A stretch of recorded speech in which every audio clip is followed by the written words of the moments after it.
네, 역사교과서 국정화 논란 아주 오늘 하루 뜨겁게 언론을 달구고 있습니다. 저희도 긴급 토론을 준비했습니다.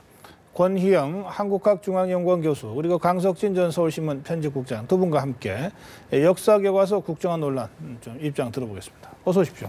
네, 안녕하십니까. 네, 권희영 교수께서 먼저 시작하시죠. 이 역사교과서 국정화 논란에 대해서 어떤 입장이신지요? 예, 역사교과서 이번에 이 국정화하게 되는 것은 정부로서 취해야 될 그 불가피한 선택이었다고 생각을 합니다. 왜냐하면 기존의 이 좌편향 교과서들이 이 지나치게 이 공산주의와 북한을 옹호하고 있기 때문에 이 대한민국을 폄하하면서 공산주의를 그렇게 옹호하는 것은 이 청소년들한테 이 올바른 역사관을 심어주는 것이 아니기 때문에 이 국정화를 통해서 그 문제를 해결하기 위해서 불가피한 조치를 내렸다고 생각을 합니다. 강석진 평론가께서는 어떤 입장이십니까? 평지풍파를 일으키고 있다고 생각을 합니다. 우선에 경제민주화나 창조경제는 간대없고 지금 이 이슈가 모든 이슈를 덮고 있는데 큰 파도로 작은 파도를 덮는 게 아닌가 이렇게 보고요. 또 하나는 소설 돈키호테에 보면 돈키호테가 풍차를 거인으로 보고 돌진하지 않습니까? 무용한 일이다 이렇게 생각을 합니다. 결국은 국민들에게 대한민국에 대해서 우리나라 보수 세력이 이렇게 자신이 없나 정통성에 그런 생각을 갖게 만드는 게 아닌가. 알겠습니다. 예, 좀 더 자세하게 좀 내용을 좀 짚어보겠습니다. 권희영 교수님은 전공이 한국사입니다. 한국사요. 어느 쪽입니까? 예, 근현대사죠. 근현대사이시고 강석진 평론가는 국사학과 는 아니고요. 전 정치학했습니다. 정치하겠습니까? 네. 예, 아까 이 북한과 관련돼서 그러니까 역사교과서가 좌편향된 부분이 있다. 네.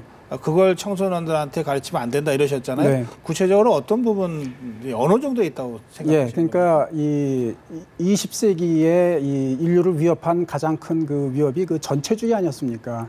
근데 전체주의라고 하는 것은 이 파시즘하고 공산주의, 군국주의 이런 것들이 들어가는 거거든요. 근데 우리나라의 이 좌편향 교과서들은 이 공산주의는 그 전체주의의 범주에서 빼요. 그래가지고선 이 학생들이 전체주의에 대해서 제대로 이해를 못하게 하고 또 공산주의의 위험에 대해서 제대로 알 수 없도록 만든다는 거죠. 네. 또 나아가서 이 김일성 정권이 이 친일 행위를 엄청나게 했음에도 불구하고 예컨대 김일성 정권은 정부 정권 성립시키면서 이 친일파들을 대거 등용을 했습니다. 그 반면에 이승만 대통령 같은 경우는 독립투사들로 이 내각을 구성하고 그랬거든요. 그런데 그러한 것들을 지금 현재 좌편향 교과서에서는 일체 언급하지 않습니다. 그렇다고 한다면 대한민국에 대해서 잘못된 생각을 가지고 북한이 마치 괜찮은 나라인 것처럼 그렇게 생각하게 만드는 거죠. 지금 이 진보 진영이나 야권에서는 이 국정화가 이 친일을 미화하려고 한다, 독재를 미화하려고 한다 이렇게 비판하고 있죠. 네. 그렇게 우려를 하고 있는 거죠. 네, 그렇습니다. 그런데 정반대 말씀을 하시네요. 예, 그렇습니다. 지금 우리 권 교수님 말씀대로 20세기에 인류가 깨달은 굉장히 귀중한 교훈 중에 하나가 전체주의에 대해서 민주주의를 방어해야 된다는 거, 그거 충분히 동의를 합니다. 거기에 대해서 만약에 그것과 다른 내용이 실려 있다고 그런다면 문제를 삼는 거 그것도 동의를 합니다. 네. 그런데 문제는 뭐냐면 며칠 전에 김정은 새누리당 이제 정책위 의장이 민중 주권에 근거한 김일성 주체 사상을 우리 아이들에게 가르치고 있다 그런 말을 했어요.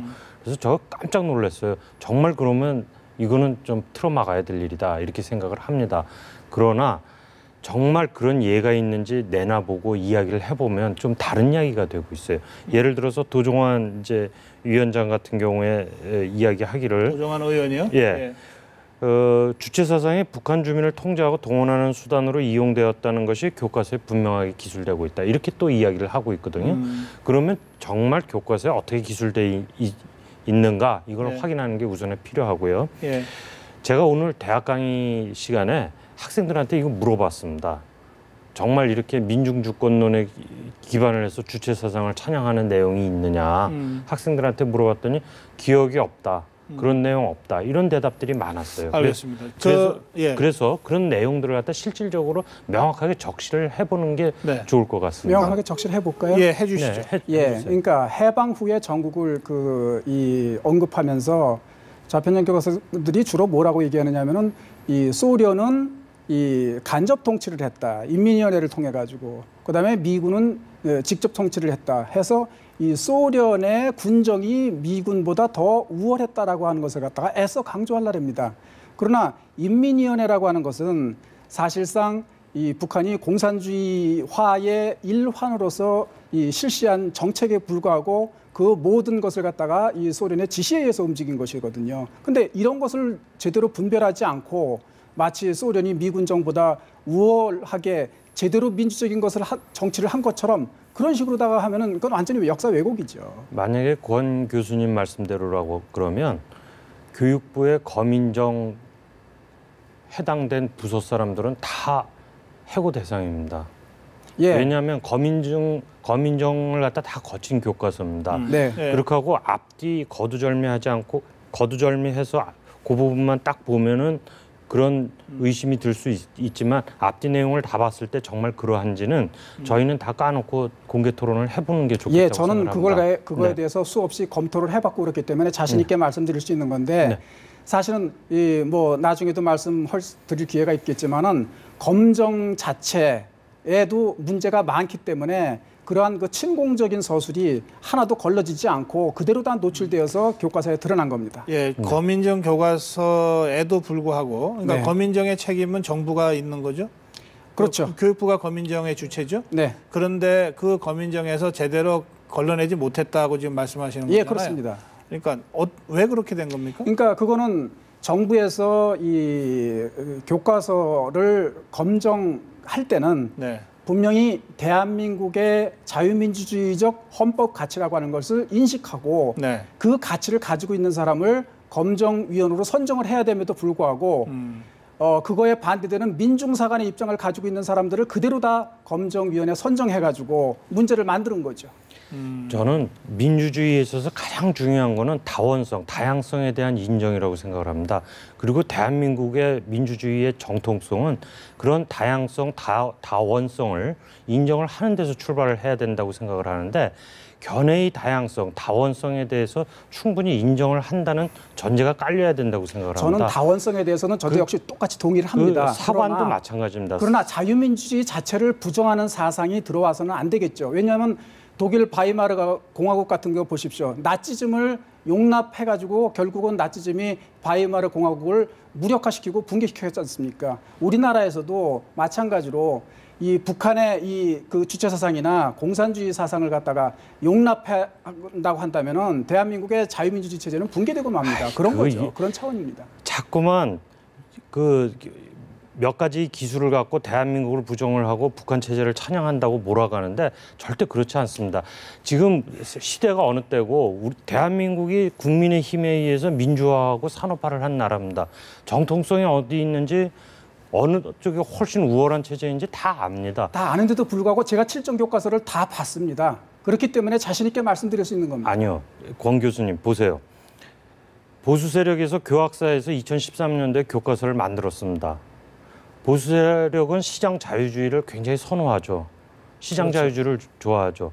교과서 시장에서 수요자들이 선택할 수 있는 교과서를 갖다 잘 만들어내면 됩니다. 그렇죠. 예, 그런 내용을 갖고 국정 갖고 회기를 하려고 그러지 말고. 그런데 학교에서 선택한 걸 갖다가 시위와 협박을 통해 가지고 철회하도록 만드는 세력들은 어떤 세력들이죠? 그게 자유민주주의 세력입니까? 아니죠. 교학사에서 만든 그 국사 교과서가 가장 오류가 많았어요. 아니, 스물 몇 개의 학교에서 네. 채택을 했는데 네. 그 중에서 이 협박과 이 시위 이런 것에 결국은 손을 들고 단 한 개 학교만이 채택을 했습니다. 네. 그러면 그런 불법적인 시위, 그런 불법적인 위협 이런 것을 통해 가지고 교과서 시장에서 이 교학사 교과서를 쓰지 못하도록 하는 것이 그러면 그게 용인될 수 있는 겁니까? 그러면 법적으로? 아니죠. 그거는 불법적이라고 하면은 억제가 돼야 되겠지만 공권력을 갖다 누가 갖고 있었습니까? 그 정도도 억제를 못 한단 말입니까? 그러니까요. 그게 아니고 그 학교 현장에서 교사들이나 누가 봐도 야, 그 교과서 정말 좋다. 내용 좋다. 그리고 민주주의에 적합하게 다원적이고 다양한 견해들을 갖다 수용하고 있다라고 생각이 되면 그 채택이 되죠. 아니, 그러니까 왜안 채택한 되겠습니까? 교과서를 네. 중지시키도록 만드는 그러한 것을 지금 문제 삼는 겁니다. 아니, 그 채택 과정에서 보이지 않는 손에 대한 논란도 많았습니다만은 그런 논란이 없도록 하는 것이 굉장히 중요하지만 그러나 보수 쪽에서도 제대로 된 교과서 알겠습니다. 한번 써보겠다 이렇게 생각을 하는 거 훨씬 나을 것 같습니다. 네, 어쨌든 지금 이 현행 그 역사 교과서의 내용과 관련해서 지금 이 좌편향 부분들이 다수 있어서 국가가 직접 이거 좀 정리해야 된다는 입장이시고, 그렇다 하더라도 그 좌편향이라고 우선 동의 안 하시는 것 같고, 그러나 설사 다소 문제가 있더라도 시장에서 걸러내도록 해야 된다. 그게 거민증의 문제의식이다. 이 말씀하셨고, 하여튼 자, 그런데 일단 교육부가 장관고시로 국정으로 가겠다고 결정하면 일단 그건 그렇게 가는 겁니다. 예. 근데 문제는 지금 교육부의 그 발표에 따르면 당장 다음 달에 국사교과서 집필진을 구성하고 12월부터 집필에 들어가서 1년 동안 집필한 다음에 내년 그 후에 2개월 정도 각종 여론 수렴을 거쳐서 2017년 2월부터 교과서를 일선 학교에서 공부할 수 있도록 하겠다는 거거든요. 그러니까 다 따지면 한 1년 한 2개월 정도 시간이 있는 것 같습니다. 그래서 이게 졸속으로 이 교과서가 만들어질 우려가 제기되고 있는데 그 점에 대해서는 어떻게 생각하십니까? 이 거민정 교과서 평소에 하던 것보다 시간이 다소 부족한 거는 사실이겠죠. 하지만 역량이 있는 사람들을 많은 시간을 쓰도록 그렇게 잘 설계를 한다고 한다면 그런 문제는 무난하게 극복할 수 있을 거라고 생각을 합니다. 우선 당장 그 교육부에서는 20명에서 40명으로, 이게 국사편찬위원회 쪽에서 나온 얘기입니다만 20명에서 40명으로, 그리고 보수와 진보를 아우르고 그다음에 최고 수준의 학문적 업적이 객관적으로 입증된 분들을 모시기라도 해서 이렇게 하겠다는 거잖아요. 네. 그런데 일단 진보 진영에서는 국정화일 경우에는 아예 참여 자체를 안 하겠다고 지금 입장 표명을 하고 있잖아요. 네. 그러면은 집필진 구성에서부터 난항이 예상이 되는데, 그런데 기술적으로 잘하면 비록 시간이 짧지만 잘 만들 거다라고 지금 말씀하신 거 아니에요? 예, 저는요. 국정교과서가 기본적으로 대한민국의 헌법 가치를 중심에 놓는 것이기 때문에 네. 자유민주주의 체제에 대해서 긍정적인 생각을 가지고 있는 사람이라고 한다면 이 교과서 집필에 기꺼이 참여할 거라고 생각합니다.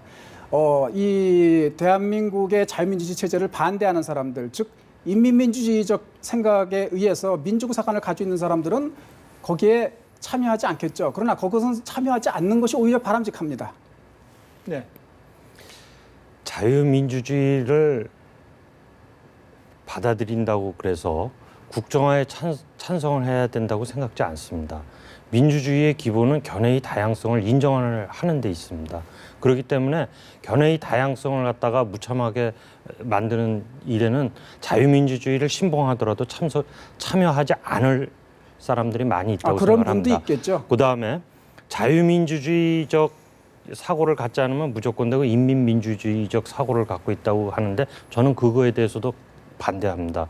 왜냐하면 우리나라 헌법은 자유민주주의적 가치와 함께 사회민주주의적인 가치도 아울러 규정을 하고 있습니다. 113조에서 네. 시장질서 부분에서 마찬가지로 우리나라 민주주의 내에서 전체주의, 아까 권 교수님 말씀하신 대로 전체주의나 나치즘이나 파시즘이나 군국주의나 이런 거를 제외한 민주주의적 틀 안에 들어갈 수 있는 사상의 견해, 이거는 존중이 돼야 됩니다. 저도 사회민주주의는 자유민주주의를 긍정하는 사상이라고 저 생각을 합니다. 네.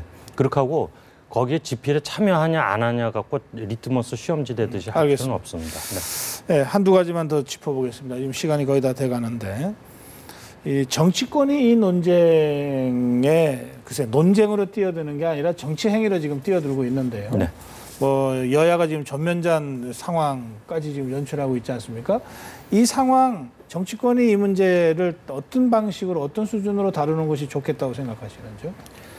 저는 이게 지금 교육부 장관 고시로 문제를 처리하게 돼 있지 않습니까? 네. 그러니까 그 문제를 갖다가 지금에 와서 그 블러킹을 하기는 굉장히 어렵게 돼 있습니다. 그래서 캠페인성 저항을 할 수밖에 없지 않나 네. 이렇게 생각하고요. 시민사회, 양식 있는 시민사회나 정치권에서 이 문제에 대해서 문제 제기를 계속 하는 수밖에 없다 이렇게 예. 생각합니다. 예, 저는 기본적으로 이 교과서에 관한 것은 이 정부가 책임을 지고 이 교육부가 결정하도록 되어 있습니다. 저는 법을 존중한다고 한다면 야당이고 그것도 설사 국정교과서에 반대하는 입장이라고 하더라도 그것을 존중해야 되고 오히려 국정화가 잘 이 좋은 교과서를 만들어내 가지고 모두가 받아들여질 수 있도록 같이 협력을 하는 것으로 전향적 이 자세를 갖추는 것이 좋겠다고 생각을 합니다. 예. 그 다양한 견해가 존재하는데 하나의 견해를 강요하는 건 결코 올바른 방향이 아닙니다. 자유민주주의적 입장을 가진다고 하는 것은 다양한 견해를 수용한다는 뜻이죠. 알겠습니다. 그래야 예, 된다고 예, 생각합니다. 마지막 질문 드리겠습니다. 근데 이게 역사 교과서가 우리가 국정화 시대를 거쳐서 거민정으로 왔는데 네. 다시 이제 국정화로 가게 된다면 네. 이게 퇴보 아니냐 이런 주장도 있고 그다음에 대부분 선진 국가들은 뭐 자유 발행제까지 가고 있는데 왜 우리가 이 국정화로 다시 돌아가야 되냐 이런 비판들이 있지 않습니까? 네. 그 문제 제기에 대해서는 어떻게 말씀하십니까? 예, 그 이상한 나라의 앨리스라고 하는 이 소설이 있죠. 거기에 보면은 앨리스가 그야말로 진짜 이 이상한 나라에 들어가서 그 풍경을 봐요. 그런데 사실은 이 우리나라가 바로 그 한국사를 연구하는 연구자들이나 교사들이 바로 그 이상한 나라에 살고 있는 사람들입니다. 왜냐하면 이 기본적으로 한국에 살면서도 이 한국의 일반 국민들이 가지고 있는 이러한 그 일반적인 이 국가 이념이라든가 이런 것하고 동떨어진 그러한 세상에서 살고 있어요. 그렇게 된다고 한다면은 즉 민중사관에서 머무르고 있다는 뜻입니다. 그렇다고 한다면은 그러한 그 민중사관에서 그야말로 압도적인 다수가 그런 식으로 책 쓰고 가리키고 하는 것을 그대로 방치한다고 한다면 우리나라가 그야말로 이 자유민주 체제가 이 상당한 위협을 받게 되는데 바로 그런 것들이 정리될 때까지 즉 이 국사학계나 아니면 일반 사회가 예. 적어도 자유민주주의에 대해서 컨센서스를 확보할 때까지는 국정교과서라고 하는 것이 대단히 긍정적인 역할을 할 수 있다고 저는 봅니다. 과도기적으로 불가피하다 이런 네, 말씀이시네요. 그렇습니다. 그게 뭐 절대 선언이라고 말씀하시는 건 아닌 것 같네요. 그런 건 아니죠. 예. 그 책방에 가보면요 어린이 동화책도 출판사마다 버전이 굉장히 다른데 어린이들이 그렇게 혼란스러워하지 않습니다. 괜찮습니다. 그렇고 저는 자꾸 입맛에 맞게 교과 과정을 바꾸는 게 학생들한테 굉장히 큰 혼란을 준다고 생각을 합니다. 그래서 지금 알겠습니다. 거민증 제도라도 잘 운영되게 해나가는 게 바람직하겠다. 그래. 예. 이렇게 생각합니다. 예, 끝까지 입장 차이가 좁혀지지 않고 팽팽하게 토론해 주셨는데 어떤 점들이 논점인지는 우리 시청자들께 충분히 잘 보여주신 것 같습니다. 오늘 말씀 잘 들었습니다. 고맙습니다. 예, 감사합니다.